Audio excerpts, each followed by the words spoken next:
คนพอเห็ดขาวดอกจุ่มๆดอกอ่อนๆทั้งนั้นเลยโอ้ทั้งนั้นเลยเท้าเบิดพอเต็มเลยเสียดายเลยเนาะแต่เป็นอย่างนี้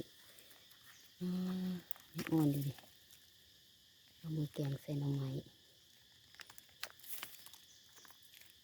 โอ้คักขนาดเลย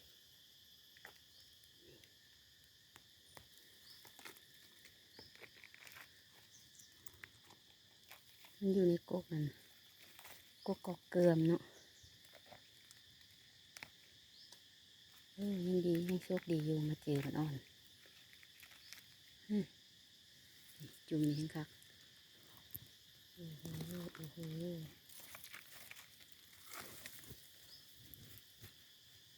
แดงกินแล้วตอนนี้แดงหุ้มเป็นจุ่มเลยนี่ปลาอยู่ห้างบดแดง